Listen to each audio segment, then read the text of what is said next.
ঢাকায় চলচ্চিত্রের জনপ্রিয় অভিনেত্রী পরীমনির বিরুদ্ধে গ্রেপ্তারি পরোয়ানা জারি করেছেন ঢাকার চিফ জুডিশিয়াল ম্যাজিস্ট্রেট আদালত। রোববার আদালত চার্জশিট গঠনের আদেশ দেন এবং একই সঙ্গে গ্রেপ্তারি পরোয়ানা জারির নির্দেশ দেন। ২০২১ সালের ৯ জুন রাতে ঢাকার বোট ক্লাবে এক ঘটনায় পরীমনি ও তার সহযোগীদের বিরুদ্ধে মামলা দায়ের করা হয়। অভিযোগে বলা হয়, পরীমনি এবং তার সহযোগীরা বিভিন্ন ক্লাবে গিয়ে অ্যালকোহল পান করেন এবং মূল্য না দিয়ে পার্সেল নিয়ে চলে যান।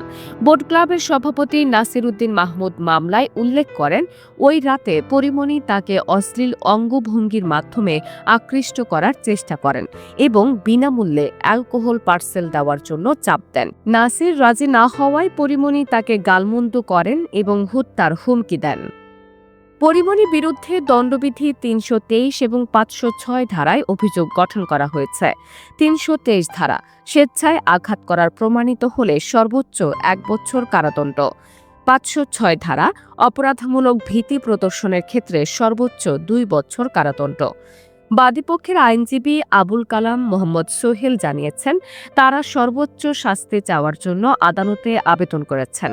২০২১ সালের ১৪ জুন পরীমনি নিজেও নাসির উদ্দিন সহ আরও কয়েকজনের বিরুদ্ধে ধর্ষণ ও হত্যা চেষ্টার অভিযোগে মামলা করেছিলেন।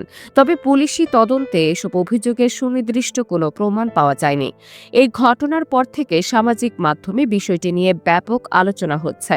অনেকে বিষয়টিকে বিতর্কিত বলছেন এবং বিচারের সুষ্ঠু প্রক্রিয়ার দাবি জানাচ্ছেন।